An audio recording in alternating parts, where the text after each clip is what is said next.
अच्छा खासा इन्होंने टोटल दे दिया था, bowling could not really work, but what happened to team England? क्या वाकई ये जॉस बटलर की रेजिग्नेशन के बाद कोई उनका मोरल डाउन हुआ, या what went wrong with them according to you? I think England have just fallen apart and they were unable to gather themselves once again. और ये इस बात को कह ले कि it's a testimony of what we have said time and again कि ये गेम जो है ये मसल मेमोरी की है. Once you develop something it doesn't go away easily. अब वो मजबूर हो गए हैं, वो मतलब ना वक्त देखते हैं ना बॉल देखते हैं, ऐसा लगता है बस शॉट मारनी है. और आज भी वो 35-36 ओवर्स में आउट हो गए. They couldn't play full overs. So it has been their problem. और they say कि जी हम entertain करने के लिए खेलते हैं. Well, I don't know what sort of entertainment they want. अगर losing entertainment है तो भाई बहुत आला, बहुत अच्छे लगे रहो. अगर तो ये एंटरटेनमेंट है बाकी. अगर अब इस बारे में बड़ा कीनली सोचना होगा. मेन हमें ज्वाइन कर रही है आकिब कुरैशी ने, जो कि स्टूडियो में हमारे साथ मौजूद है. और कल जो कज़ाफ़ी स्टेडियम में सारी सूरत हाल बनी, बारिश के बाद बहुत सी बातें की गई कि कज़ाफ़ी स्टेडियम जितनी जल्दी बनाया गया लेकिन उसकी जो क्वालिटी है ना वो बेहतर नहीं की गई. इस पर अभी आकिब से बात करेंगे. पहले तो हम ये जानेंगे ना कि आकिब नेट सेशंस में जब इंग्लैंड की टीम पाकिस्तान आ गई, LCC में नेट सेशन हुआ, उसमें तो बहुत सी बेहतरी दिखाई दे रही थी. पता चला था कि 50 ओवर्स खेलने आए, लेकिन ग्राउंड में जब मेन मैच होता है ये अचानक से 190 डिग्री चेंज हो जाते हैं. देखिए हमजा, इंग्लैंड की बात करें जिसना ये अफगानिस्तान के खिलाफ मैच खेलें तो एक किस्म का मैच इनके हाथ में था, लेकिन वहाँ पर जो रूट ने जिसना की शॉट खेली उधर वो आउट हो गए. और इनका एक ही स्टाइल, जिसना भी सलमान भाई ने बताया कि इनका एक ही स्टाइल है, बस मारी जाए मारी जाए मारी जाए. और वहाँ पर जब हम स्टेडियम में मैच देख रहे होते हैं तो बिलीव मी एक दफ़ा भी कोचिंग स्टाफ से, ड्रेसिंग रूम से कोई कोचिंग स्टाफ इनके पास नहीं आता. ये हम देख के बड़ा हैरान थे कि जब इनके ज़्यादा आउट हो गए. जेमी ओवरटन ने आपने देखा होगा किसना की शॉट मारी, फिर जोफ्रा आर्चर जिसना की शॉट मारते आउट हुए. तो अक्सर टीमों के कोचिंग स्टाफ जो है वो आते हैं और आके बल्लेबाजों को बताते हैं कि भाई इतना स्कोर रह गया, ज़रा हम इस हिसाब से लेके चलते हैं. लेकिन वहाँ पर इस तरह का कुछ नहीं था. ऐसा लग रहा था दो सिर्फ जो क्रीज पे बल्लेबाज हैं वही सारे मैच को लेके चल रहे हैं और उनका फैसला ये हमने हारना या जीतना, ये उन्हीं का फैसला है. और एक टाइम पे जिस अफगानिस्तान की टीम बिल्कुल आउट हो गई थी मैच से, और फिर वो जिस अजमत उमर जई ने बॉलिंग की बड़ी शानदार थी, तो इंग्लैंड की टीम आज मेंटली तौर पे बिल्कुल ऑफ कलर नजर आई. और जॉस बटलर जिन्होंने माशाल्लाह लाहौर में 4 प्रेस कॉन्फ्रेंस कर दी और हमें किसी और बंदे से सवाल नहीं पूछने दिया, तो ये जॉस बटलर प्रेस कॉन्फ्रेंस में ही ख़त्म, मतलब बिल्कुल डाउन नज़र आ रहे थे. उनका मीडिया जिस तरह के सवालात पूछ रहा था तो वो मुझे लगता है कि हमारे जो पाकिस्तानी मीडिया है वो तो अपने खिलाड़ियों से कुछ बड़ा हाथ नरम रखता है, बड़ी रियायत करता है. उन्होंने सीधे सीधे कप्तानी के हवाले में सवाल पूछे, उन्होंने सीधे सीधे जो है जॉस बटलर की अपनी परफॉर्मेंस के हवाले से सवाल पूछे. तो वहीं पे लग रहा था इंग्लैंड की टीम बहुत ज़्यादा डाउन है. और स्पेशली पहले मैच में जब 352 रन बना के जहाँ पे लग रहा था कि इंग्लैंड की टीम ये मैच जीतने की पोजीशन में नहीं बल्कि जीत जाएगी, वहाँ से मैच जो हारना इंग्लैंड का और फिर इनका ट्रैवल करना दूसरी जगह, फिर वापस आना, तो मुझे लगता है ये टोटली मेंटली ऑफ कलर नज़र आए. और आज उसका आपने सबूत देख लिया कि हम इंग्लैंड की टीम ऑल इंपॉर्टेंट मैच में जस्ट 180 रन पर जो है बुक हो गई है. अच्छा, अगर टॉस की बात की जाए, चूंकि उन्होंने टॉस जीतकर पहले फील्डिंग की दावत दी थी, टॉस में आप समझते हैं कि ये एक बेहतर फैसला था? वो समझते थे कि जनाब हमारी बैटिंग इतनी है कि जो जाइंट साइड आप कह सकते हैं साउथ अफ्रीकन को, जिस तरह की उन्होंने बॉलिंग की है, तो ये अगर इसी से ही आ जाए सलमान भी, तो ये फैसला आपके नज़दीक ठीक है नेशनल स्टेडियम में? देखें, इंग्लैंड की जो टीम है उनके पास बॉलिंग तो है ही नहीं. मतलब उन बॉलिंग उनकी स्ट्रगल करती है, 300 से कम वो रन नहीं खाते. तो इन्हें तो all the more reason to bat second, ताकि ये अपनी बैटिंग पे, इनकी देखें ना कितने जरा गिने जरा टीम को ऊपर से नीचे तक बैटिंग कितनी है, इतनी लंबी बैटिंग है. ठीक है, तो इन्हें तो फर्स्ट हैंड बॉलिंग ही करनी चाहिए क्योंकि वो इनका वीकर पार्ट है जी. लेकिन ये बैटिंग ही करते चले आ रहे हैं टॉस जीत जीत. तो ना ये टारगेट सेटिंग में जो है वो पूरे ओवर खेलने का इनका जहन नहीं है. तो मुझे तो ये नहीं समझ लगती कि ये टॉस जीत के जो डिसाइड करते हैं वो किस बेसिस पे करते हैं. सो आई थिंक इनकी चीजें काफी मेस्ड अप हैं. और ये जो है ना कॉन्सेप्ट्स के ऊपर ना सर्टेन कॉन्सेप्ट्स को जब कह ले के अडॉप्ट करते हैं तो फिर दोबारा लगता है उसको रीथिंक नहीं कर रहे. इनको अब करना पड़ेगा, ये स्ट्रगल कर रहे हैं बहुत लिहाजों से. अच्छा, आपने रीथिंक की बात भी की. डू यू थिंक समहाउ के इंग्लैंड क्रिकेट बोर्ड की हम बात करें, the way they have been focus on the 100 format, do you think that may be the reason कि वो उसको हर्ट कर रहा है उनकी परफॉर्मेंस को? Everybody is struggling out there now. देखिए, they have been struggling for a long time. 2023 का वर्ल्ड कप देख ले, ये अभी चैंपियंस ट्रॉफी के हालात देख लें, इससे पहले जो T20 world cup West Indies में होगा उसको आप देख लें। सो दे हैव बीन स्ट्रगलिंग, इनका जो है कहीं पे भी रेजरेक्शन नजर नहीं आ रही, और पहले ही इनको 50 ओवर खेलने में मसला हो रहा था। वो सोने पे सुहागा, वो जो है ब्रेंडन मैकलम की डॉक्ट्रिन आ गई है। वो तो लाहौर कलंदर 20 ओवर खेलने मुश्किल हो गए हुए थे जब वो भाई साहब उनका वो बता रहे थे कि क्या करना है। So I don't know, I think England जो है it will be, you know, something that they need to do. They need to put up a performance in terms of जो logical हो। वनडे का टेम्पलेट डिफरेंट है, वो उसको अपने मन चाहे टेम्पलेट की तरफ खेलने की कोशिश करें। This is not the way it is done and this is not the way it will happen. अच्छा सलमान भाई, मेरा सवाल थोड़ा सा पूछना चाहता हूँ आपसे। जॉस बटलर ने एज अ कैप्टन अपने आप को 6ठे नंबर पर रखा हुआ है, आप क्या समझते हैं कि अपनी पोजीशन के साथ वो जस्टिफाई कर पा रहे हैं या उनको ओपन ही करना चाहिए था?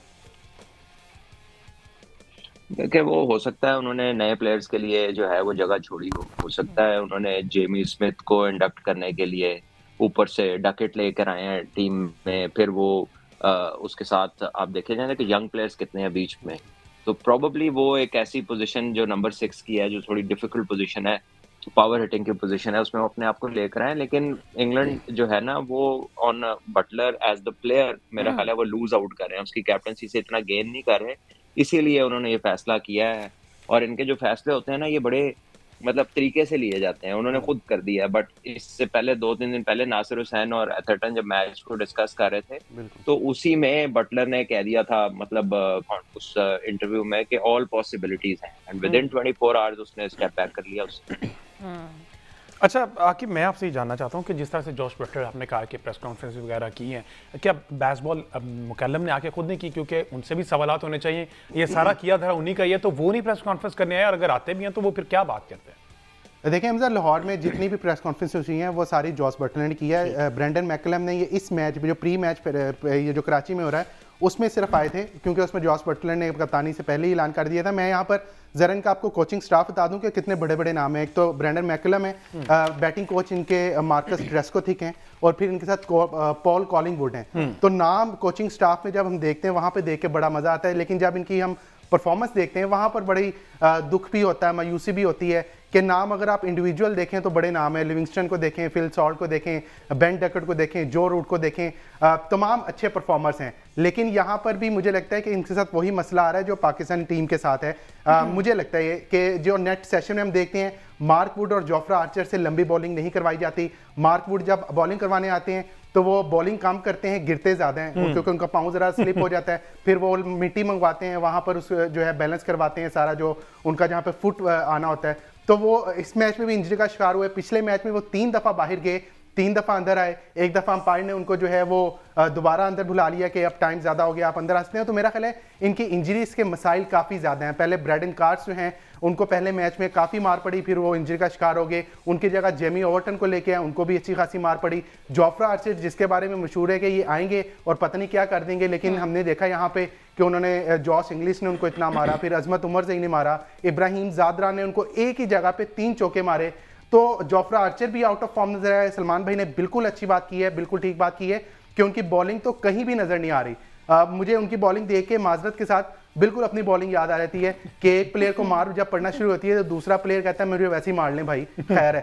तो बॉलिंग में भी हमारी स्पिनर्स में देख लें, आदिल रशीद जो इनका ट्रम्प कार्ड किसी दौर में माने जाते थे, इन पिचेस पे वो बिल्कुल जो है वो आउट ऑफ फॉर्म नजर आ रहे हैं, ऑफ कलर नजर आ रहे हैं। लिविंगस्टन जो पार्ट टाइम स्पिनर हैं वो कुछ हद तक सही बॉलिंग कर रहे हैं, लेकिन पार्ट टाइमर आपको कब तक जितवाएगा? तो मेरा ख्याल है इंग्लैंड को रीवैम्प की जरूरत है, जिस तरह यहाँ पे रीवैम्प की जरूरत है, इंग्लैंड को रीवैम्प की जरूरत है। और ज्यादा चांसेस यही है कि वो आगे आके खेलेंगे। रॉब की इनके जो डायरेक्टर क्रिकेट हैं तो यकीनन एक अच्छे जो है वो मैनेजरियल काम करते हैं, तो आप नए प्लेयर्स को इंजेक्ट करेंगे। और जिसना आपने अभी सारा ने दी 100 की बात की, दी 100 में इन खिलाड़ियों का बहुत ज़्यादा जो है वो फोकस है, और वही जिसना सलमान भाई बात करते हैं या आप लोग भी बात करते हैं कि T20 cricket shorter format cricket को तबाह कर रही है, और वही मेरा ख्याल है इंग्लैंड के साथ ही हो रहा है। अच्छा, और उनकी जिस तरह से खिलाड़ियों ना, का अच्छा हाँ। आकिब ने कहा ना कि मुझे अपनी बॉलिंग आई, मुझे कुछ लगा ये अपनी बॉलिंग की बात कह रहे हैं, फिर मैं कहने लगा था आपकी तो अच्छी खासी बॉलिंग है यार, फिर मुझे पता चला अच्छा टीम पाकिस्तान की बॉलिंग की बात हो रही है। नहीं, उनका फोकस ये 100 पे, हमारा T20 पे, और जो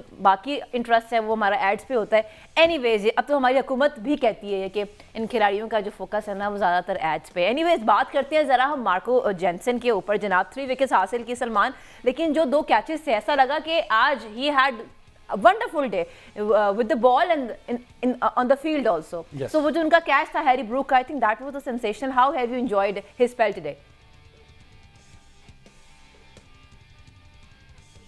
आई think he is very effective, specially अपनी हाइट का बहुत ही अच्छा इस्तेमाल करते हैं। लेंथ जो है ना वो बड़ी कह लें कि नैगिंग है, और बड़ा बैटर्स को वो टेस्ट लेते हैं पूरा शॉर्ट पिच करके। आप उसको बिल्कुल भी उसी जोन में रखते हैं जहाँ पे बैटर कंफर्टेबल नहीं होता। And I think he is a very intelligent bowler, और खाली बॉलर ही नहीं है, साथ ऑलराउंडर भी है, फील्डर भी अच्छा है, और बैटिंग में भी वो बड़ी क्रूशल बारियां लेता है। और लेकिन वो उसको ऑलराउंडर नहीं कहते, ये हमारे लिए एक सीखने की चीज़ है। वो अभी उसकी ऑलराउंड कैटेगरी में नहीं उसे लेकर आए। बहरहाल आई बिलीव के I think is a wonderful cricketer, और बहुत जो है ना उसकी कंट्रीब्यूशन है for south Africa, is a very very important player. अच्छा सलमान भी, इनके अभी कोचिंग और इस टूर्नामेंट में भी अगर साउथ अफ्रीका ने जीतना है तो वो न्यू बॉल के साथ इनका खासा क्रूशल रोल होगा। अभी चूंकि कोचिंग स्टाफ की बात थी, पाउल कॉलिंगवुड है, हम सारी की सारी बात ब्रेंडन मैकलम पे करते हैं। कॉलिंगवुड खुद हैं, जिमी एंडरसन वहां पर हमने देखे हैं डगआउट में, तो इनका भी तो रोल होना चाहिए ना। ये भी तो अपने टाइम के दी बेस्ट रह चुके हैं, तो इनकी क्या इन्वॉल्वमेंट हो सकती है इस टीम में? देखो, टीम को लीड कोचिंग में कौन कर रहा है, दैट इज द पर्सन जिसके ऊपर बात होगी ना। जब बैस बॉल की बात होती है तो एंडरसन का नाम या कॉलिंगवुड का नाम तो नहीं आता जी, तो सारा क्रेडिट तो बैस बॉल को जाता है ना। तो बैस बॉल ही है ना जो डिफरेंटली चल रही है। जो वनडे का टेम्पलेट है वो उसको पहचान नहीं रही, या उसको इग्नोर कर रही है, या वो समझती है कि मतलब ये जो थॉट प्रोसेस है इनका, वो ये समझते हैं कि नहीं ऐसे नहीं, ऐसे हम खेल के दिखाएंगे, तो वो नहीं हो रहा उनसे। और आप दुनिया में जब कंडीशंस वेरी करती हैं, और वनडे में क्योंकि लेंथ 50 ओवर की है, तो 50 ओवर में हमेशा जो है ना उतार चढ़ाव आता है। आपको कहीं ना कहीं जाकर सेटल होना पड़ता है, थोड़ा मीनिंगफुल खेलना पड़ता है, और आपको अपने टेम्पोज में वेरिएशन लानी पड़ती है। आप हर वक्त हर गेंद को तेज, ये तो इंग्लैंड का तो दिल करता है एक बॉल पे 2-2 चौके मारे। ये नहीं होने लगा क्रिकेट में। तो ये कई मैच इनके गुजर गए हैं कि ये जो है 50 ओवर ही नहीं खेल पा रहे। हालांकि इनकी बैटिंग कहाँ तक है, आदिल रशीद की भी 9 सेंचुरियां है, 10 सेंचुरियां, फर्स्ट क्लास क्रिकेट, लेकिन ये 50 ओवर नहीं खेल पा रही है टीम। तो इनका माइंडसेट का इशू है। इनके लिए ना ऑपोजिशन इशू है, ना इनको स्पिनर से प्रॉब्लम है, ना फास्ट बॉलर से। इन्हें प्रॉब्लम है, इनका दुश्मन इनके अंदर छुपा हुआ है। इन्होंने उसको पहले ठीक करना है, फिर ही अगला काम ठीक होगा। अच्छा सलमान भाई, आपको नहीं लगता इनको डेविड मलान के जैसा प्लेयर चाहिए जो टॉप ऑर्डर्स में? और मोइन अली के जाने से कितना नुकसान हो रहा है इनको? देखिए, बहुत नुकसान हुआ है मोइन अली के जाने से। वो एक ऐसे प्लेयर थे जिनको ये फ्लोट करते रहते थे, ऊपर भी, मिडल में भी, नीचे भी, और साथ वो पूरे ओवर्स भी करते थे, विकेट्स भी लेते थे, फील्डर भी अच्छे थे। सो वो तो एक पूरा पैकेज थे। और उसकी जगह इनके पास अब क्या रह गया? कुछ भी नहीं। रेहान को लेकर आए हैं, लेकिन वो भी बहुत छोटे हैं, यंग हैं, नए हैं, और अभी उनकी काफ़ी कह लें कि चीज़ें उन्होंने सीखनी है, अपने करियर में ऐड करनी है। सो इंग्लैंड के सिस्टम में भी कोई बाय एंड लार्ज कोई अच्छा स्पिनर, कोई आपको बड़ा आउटस्टैंडिंग, कोई जो रूट टाइप सेकंड का बैट्समैन, आपको कोई इतने पेशेंस के साथ खेलने वाला, गेम को समझने वाला नज़र नहीं आता। लेकिन आपको ऐसे बहुत ज़रूर नज़र आते हैं कि जो लब्बे ना लब्बे, स्पीड 190, मतलब जो मर्जी हो रहा है उन्हें अपना ही काम करना है। और वो चीज़ जो है ना वो इंग्लैंड को हर्ट कर रही है। माइंड सेट इन्हें ठीक करना है। प्रॉबेबली मुझे आज पता चला कि बेन स्टोक्स जब कप्तान थे, या कोई मुझे बात बता रहा है, कोई प्लेयर ही, तो उन्होंने पूरी काउंटीज को एक मैसेज भेजा था कि हमारा खेलने का ये तरीका होगा, ये टेम्पलेट है, जो इसके मुताबिक नहीं खेलेगा वो जितनी मर्जी परफॉर्मेंस कर ले तो हम उसे कंसिडर नहीं करेंगे। अगर ये सच है, if this is true, this is horrible. क्योंकि आप दुनिया में जाते हैं, डिफरेंट कंडीशंस में जाते हैं, so you need different players जिनको आप उन कंडीशंस के हिसाब से इस्तेमाल कर सको। अगर सबका एक ही जहन बन जाएगा, सबका एक ही टेम्पलेट बन जाएगा, तो हम फंस गए हो ना। फिर दूसरी टीमों ने क्या करना है कि जो कंडीशन आपको सूट करती है वो नहीं बनानी, तो आप गए।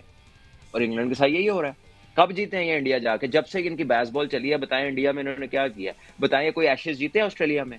ये 5-0 से, मतलब वो 7वीं करा लो तो 7-0 हो जाना है। 5-0 ही रहता है इनका, ठीक है। और अपने मुल्क में बराबर करा लेते हैं, इनके मुल्क में भी बराबर हुई है, और वो भी एक गलत डिक्लेरेशन की वजह से हुई थी, ओवरली एग्रेसिव होके, जब पहले ही दिन डिक्लेयर कर दिया था। 5 दिन का टेस्ट मैच है, पहले ही दिन 6 के 7 आउट थे, 400 के करीब या 400 कुछ था, तो बेन स्टोक्स ने डिक्लेयर कर। तो ये जो अल्ट्रा अग्रेसिव इनकी पॉलिसी है ना, या कह लें कि अंडर एस्टिमेट अपोजिशन को कर देना कि हम तो ऐसे कर देंगे, आई थिंक वो चीज़ अब बैकफायर कर रही है और अब समझ फिलहाल नहीं आ रही।